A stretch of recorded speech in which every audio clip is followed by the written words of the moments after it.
This is Whitney, and you're listening to the J-Cast on Jabberlog.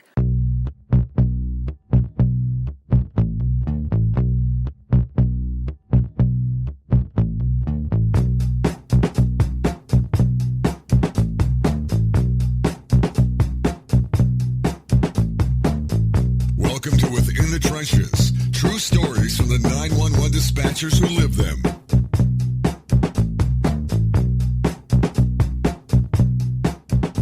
Hey, what's going on? This is Ricardo with Jabberlog on the J-Cast, and this is going to be episode number 20 of Within the Trenches, and it's just another episode of a series of podcast episodes that I'm going to be doing here this week, and I am currently in the lobby area of the Lexington Hotel in Lansing, Michigan, and I'm here for the NENA conference, and everything has been great. I've been attending some awesome classes, learning a lot, meeting a lot of new people, and for this episode, I've got two excellent people that I've met and attended their classes, and this is going to be great for everybody out there, dispatch wise, or even just emergency services.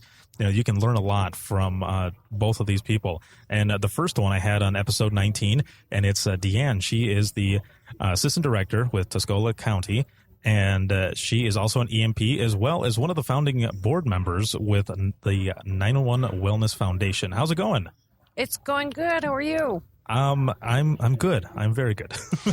and the other person I've got here with us, it's going to be Jim Marshall, and he is also with the 911 Wellness Foundation and also the director of 911 Training Institute. How's it going, sir? Well, good to be here with you. All right. Yeah, this is going to be good. He's rubbing his hands. I'm getting nervous. Yeah. No, and the classes that I took earlier today, one of them had to do with stress. Now, can you tell me, Jim, really quick, what was the actual name of that class? Did I present that? I believe you did. Oh, okay. I think I was there. Okay. I don't know. Yeah. Well, the first class was moving beyond just understanding stress and its different forms. We have traumatic stress, chronic stress, and then chronic stress response. Mm-hmm. And we've been working on helping dispatchers recognize that the last several years. But really, the big issue that then comes to their heart is, what about my family? What's this been doing to my family? Right. All this stress. So we were exploring the ways that it can play out in the family. Mm-hmm. And then what do we do about that in a strategic way? Not just kind of like, well, let's have some nice thoughts here as a 911 family together and then move on. Mm-hmm. But really, what can we do to look at specific ways in which it's affecting communication, it's mm-hmm. affecting our relationships, affecting connecting with our families. Right. Right in the beginning of that class, though, one of the funny things that happened, and maybe it was this class or it was the last class, you guys were talking about having 911 husbands or wives or work spouses. Well, that was really Dee Ann's doing. Yeah, because it was a funny thing, and I think other people would laugh at the same thing, because I know when I'm at work, I work with my team all the time. Like, well, hello, work spouse. How's it going? Right. Everybody has a work husband or wife. Yeah, because right? we see them. Yeah. Right. Well, I mean, in general, everybody has a work husband or a work wife. Yeah. Mm-hmm. And Jim and I have been working together for so many years now.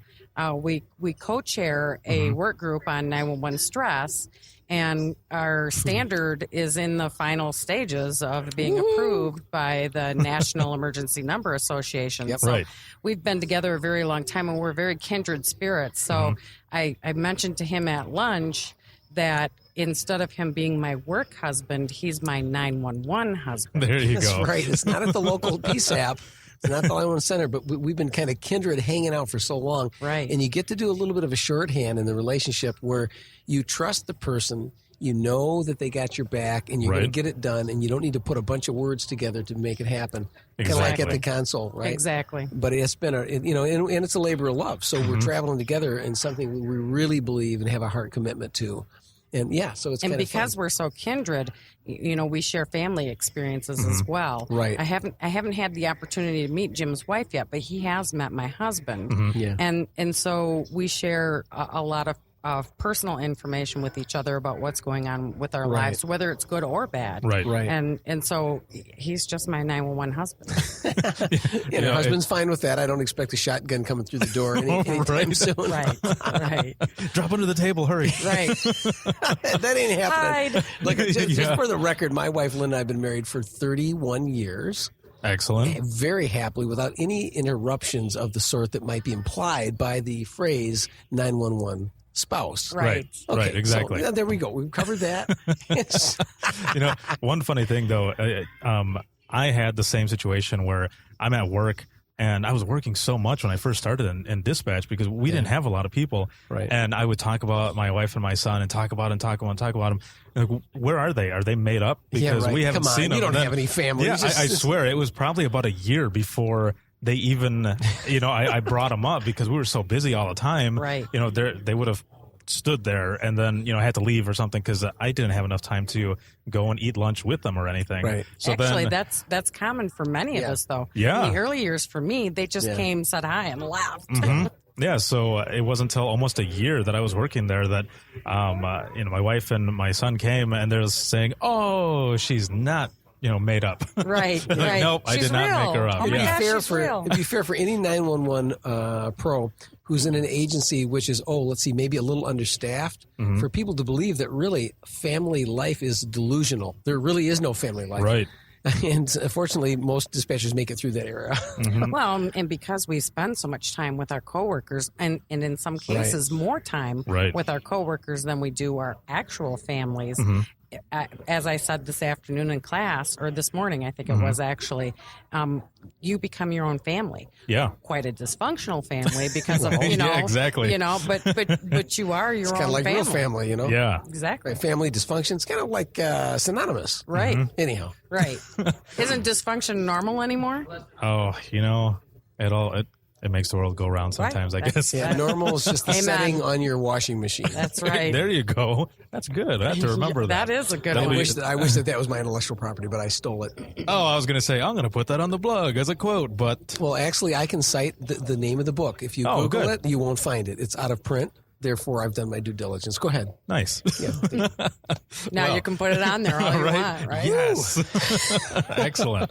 But talking about not actually having a family life and all, that's where the stress and everything comes from. Like you were talking, and some of the things you were saying really clicked with me. Like it really made me think. This is stuff that my family's been going through as well. Being stressed out because of me, coming home with work, and sometimes, like we were talking, you're there, but you're not there. And At home, when you come in exactly. from the center, it's like your body's there, but your brain hasn't caught up yet. Yes, and sometimes it's hard for me to shut off work mode. Right. As soon as I get home, and I know I mentioned it in previous podcasts, but as soon as I get home, my wife will be saying something to me, and then at the same time, I'm listening to everything else that's going on, and then I zone right back to her. She's like, "Were you listening?" Yeah. I'm like, "Yeah." Or I'm busted. Because your brain is trained to be 20 steps ahead of exactly. Yeah. So it's hard to shut it off and be in the moment. I heard all I need to hear in 5 seconds. Then, because I felt like I had that, I focused on whatever else was in the room that I thought I had to attend to. Because at work, you're already having to attend to the next thing, and then your wife busts you like that. Yeah, So that was resonating with you as we had that conversation. Yeah. Yeah. Jim, that was made me- resonating with everyone. Really? Yeah, I'm sure it was. Yeah. You could feel the energy. You could. You really could. Yeah, you really hit it there because, like I said, it really made me think. I shot back home and thinking, I really need to stop and ask, what do you need? What can I do to make it better? Like you were saying, and it made me want to go home and say that to her right away. Yeah, That's encouraging to hear. And you should. You should go home and say that to her. Hi, dispatchers. One of the things that with my work that I've done with Jim, I go home from work, and for me, typically, I don't know why, but I'm always irritated the minute I walk in the door. I have no clue why, but that's just my mode. right. And so now on my way home, I have a 20-minute drive. I tell myself, when you walk in the door, be happy. Right. Works good. Works at work.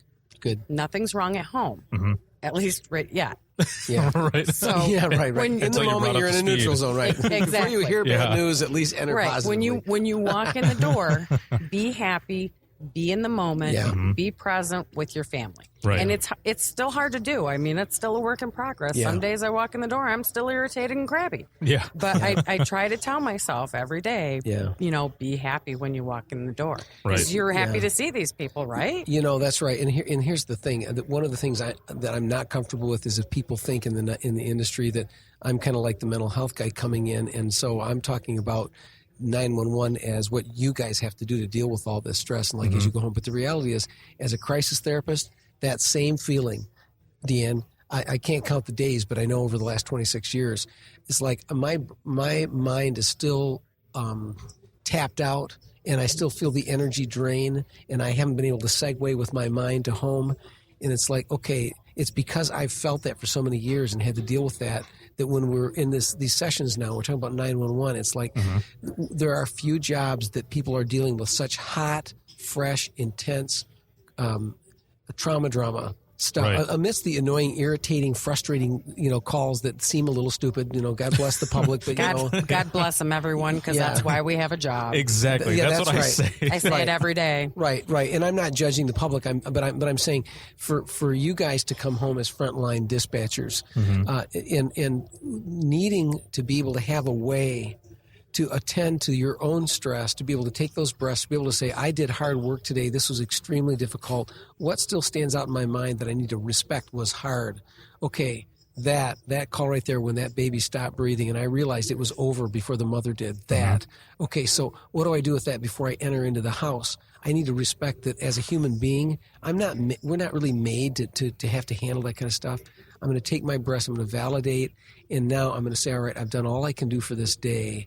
There's got to be a clear transition point, a choice point. Right. And then when I walk in the house, I don't feel like I'm Mr. Gumby, stretched from one side now the other. Talk about being irritable. Why wouldn't you be irritable? Right. You're stretching both directions.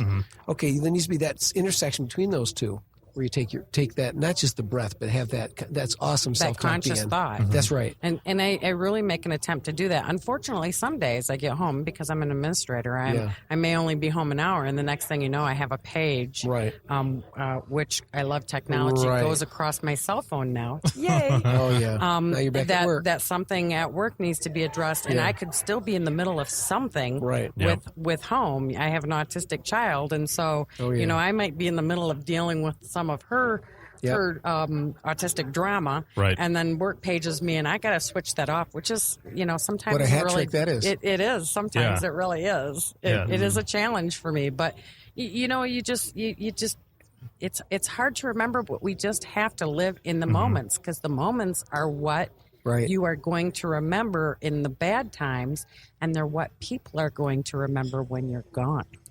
Very true. Well, there's actually like 2 or 3 huge thoughts packed into that statement. That was a powerful statement. Like, how do we live in the moment right now? Not to get too heavy here, but and we can bring in a joke about 911, like spouses or something if we wanted to lighten this up. Just put a little bit of spice in this. But the reality is, how do you live in the moment? The only way you can do that is to respect that what the moment you just came from was tough, and then transition. So I just think that's important, because then you get home and you're actually stacked up double. Now you got stuff coming in from the outside, plus you've got your family demands.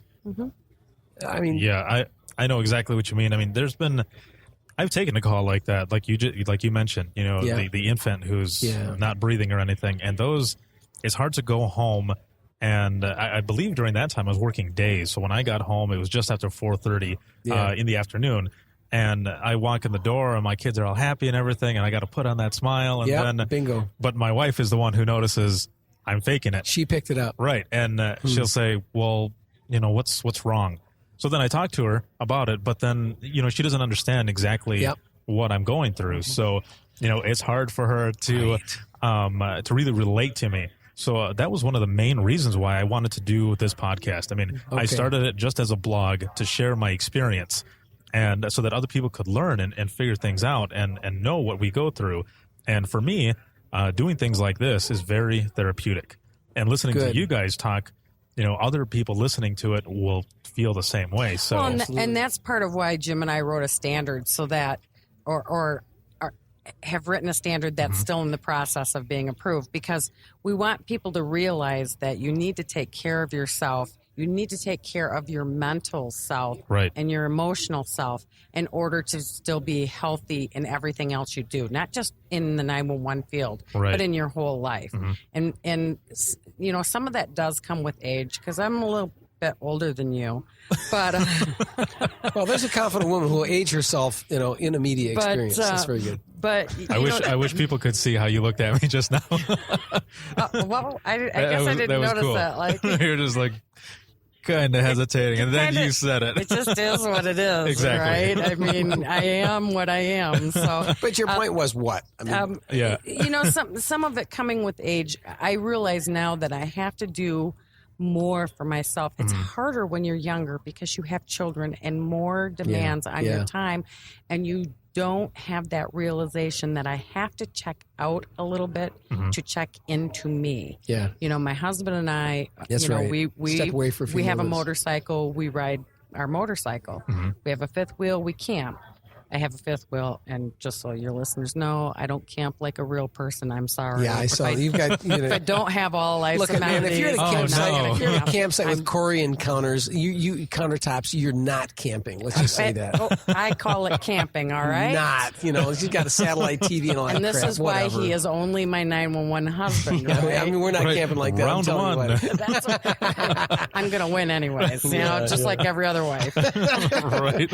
Ooh, is that a challenge? Some of that, I'm too tired some of for that does challenge. come. Some of that does come with age, and because some of those things are behind you, like your children, you know, they demand a lot of your time. They Right. do. So as they get older, you start to realize that you can do some things for yourself. And if we had only had those realizations in our 20s and 30s when they were little, you know, we'd have had it made, right? Right. But Yeah. it's not always feasible to do if you can't get a sitter, or you know, you don't have help at home, then you can't do those things. And I totally understand that because I didn't have any help.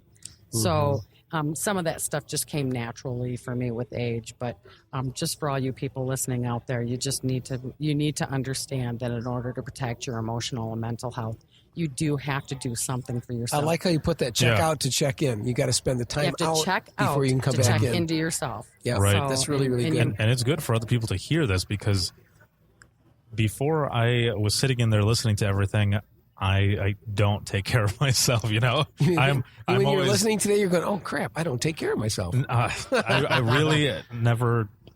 My wife has told me before, you need to take care of yourself. I'm like, okay, well, I don't know what that means, but all right. Yeah, I was like, I'm doing fine. You know, I'm working, I'm going to school, I'm doing, you know, I'm trying to do this show and everything Yeah. else, and Yeah. everything is fine. But you know, she's noticing things, Yeah, and I'm yeah, not there you noticing go. it. So then, when you were talking earlier, Jim, then I started really realizing it. Ding, and ding, thought, kinda lights going and on. I was thinking back to you know, a few years ago, I was doing an internship with our information services department for web development. Yeah. And I was telling somebody else a story yesterday too, but I would go in at noon and work from noon to 4, and then I would work from 5 to 5 in the morning in dispatch. So I worked that whole time, but I would go to a fast food place. I would order a bunch of food. And of course, as soon as I got up to the window, they're just staring at me like I'm crazy. So, I mean, and actually one time I had to say to him, this has got to last me 12 hours or 16 hours. Right. It's like, I'm not going to eat it all now. Right, right. But it got to the point where I started getting sick from it. Yeah. And I went to Yeah. the doctor, and he's like, well, we need to run some blood tests. And I had high blood pressure and high cholesterol. Yeah. So, yeah, I definitely need to start taking care of myself. But, you know, one of the funny things that the doctor said to me was, you know, you really need to get away from the stress at work. I said, do you know what I do? Yeah, get away from And the stress at work. he My says- job is the yeah, stress. he says, no, I don't know what you do, but, you know, Yeah. try to stay away from it. Yeah. I said, I'm a 911 operator. And he goes, oh, well, I guess you can't really do that. No. Hey, but let's back up Actually, to that. though, that's good that doctor understands that and Yeah, acknowledges that. In my younger years, Yeah, he got it. I have chronic migraines. In my younger years, what my doctor told me was that my life was too stressful. So I needed to quit my job, put my autistic child in a home, divorce my husband, and leave my other 2 children, and it would all go away. And the problem Whoa. is, what's the problem with that? Yeah. Wow. At least he's come, you know, there's a long way between that. Yeah, he stopped with, 911, which really says something. That, you know, there's a little bit of awareness that even though you're not on scene physically, you are psychologically. Not that guy, the doctor couldn't put that together. But let's back up because we need to close a sale here with you. I don't mean to like steal a role from you here, but what I heard from you there was an unconscious plea, and I don't think you realize that, Ricardo. Your wife is pleading with you as a man she sees as capable of a great amount, but it's like because you're young. Yeah, when we're younger, we abuse our bodies. We just roll, man. Because you're a mission-minded dude, right? Okay, so your wife goes, no, I see things you don't see yet, right? So then you're in my class, then you're going, oh, crap, my wife, she's right.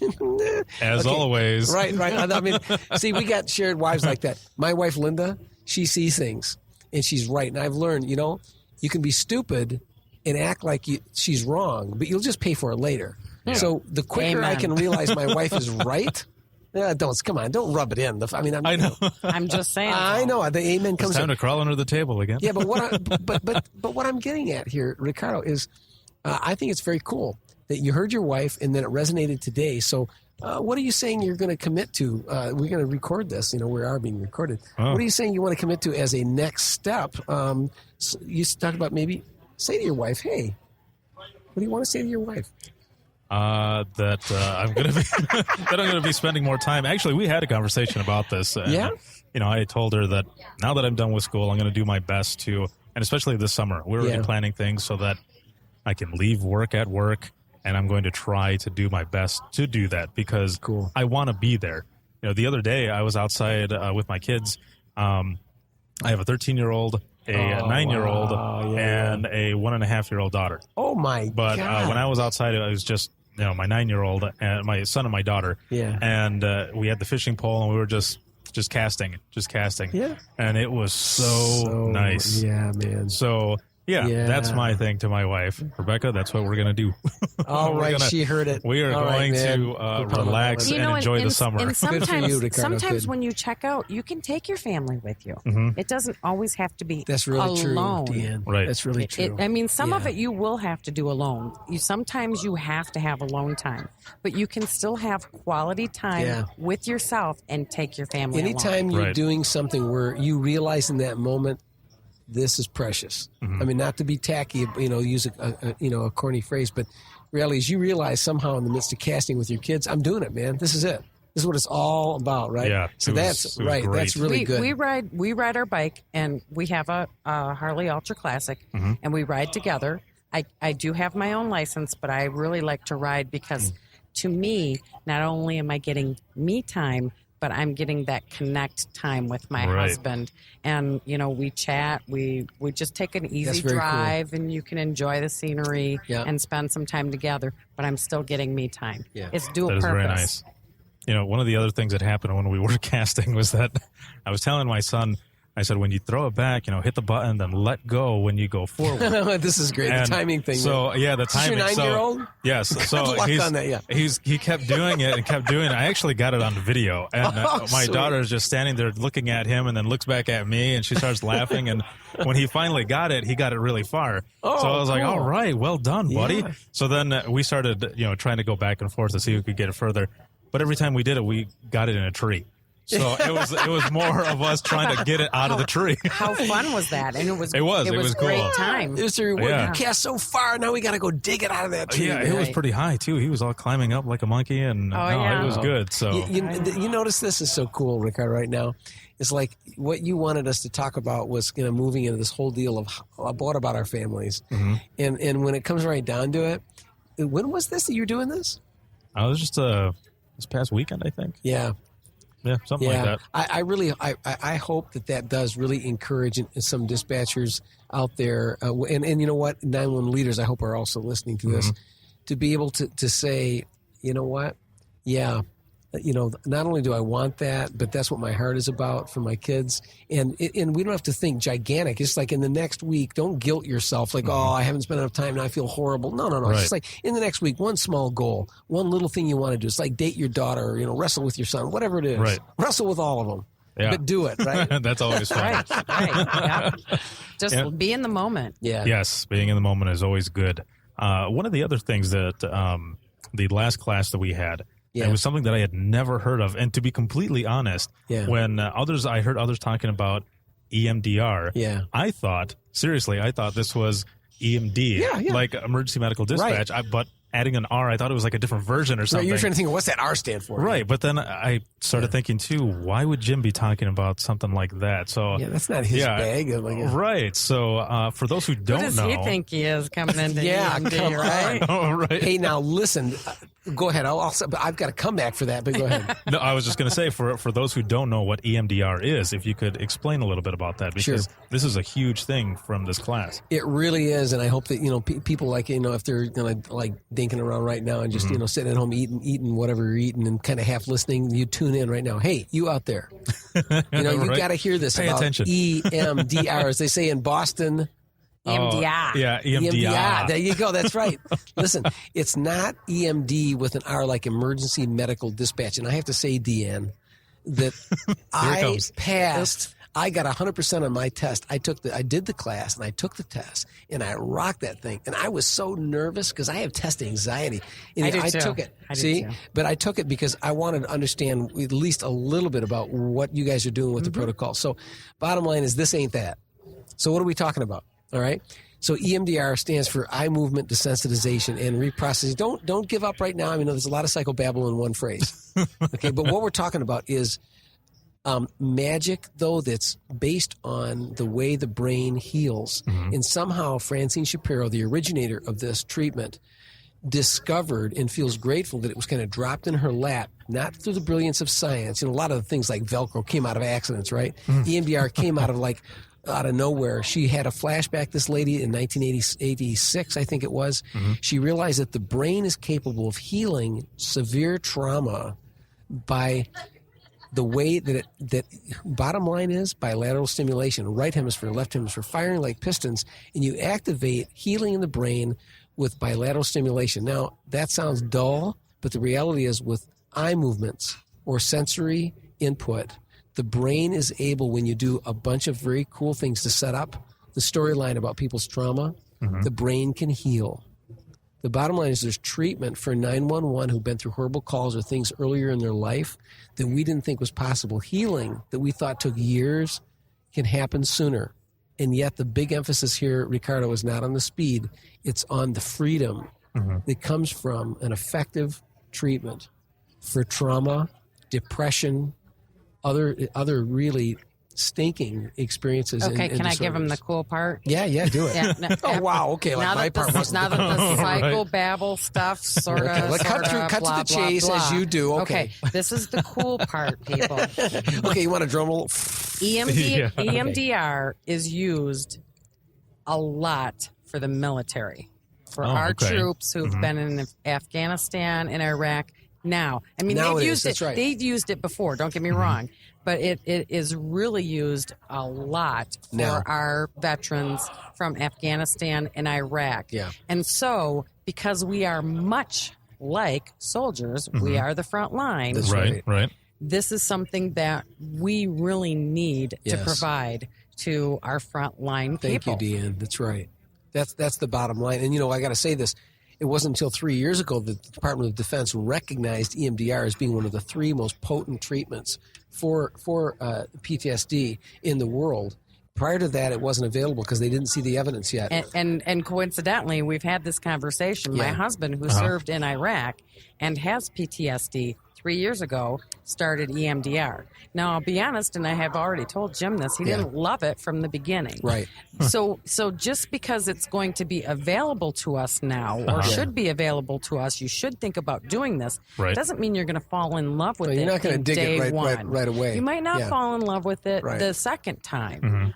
My husband had to do it a couple of times before he said, I get it. Right. It does help. It doesn't make all your problems go away. No, that's a very important statement. It is a coping tool. And well, it's a healing tool that helps you cope. Correct. Thank you. Well, that's okay. I mean, because you're saying great things. Because I don't want to suggest, even though it seems magical what it does, it's not a magic pill. And it takes courage to go through that and to face the crap that you've traveled through. But it is really unparalleled as a solution to traumatic stress. And the bottom line is, 911 for too many decades was not recognized as being exposed to traumatic stress. So that's what I want your listeners to know. And what they can do if they want more information, yes, they can go to 911training.net, www.911training.net. On the far right-hand tab there on that website, it's For Your Health. Scroll down. I've got information about EMDR, a link to the another site where it gives you a incredible amount of fascinating information.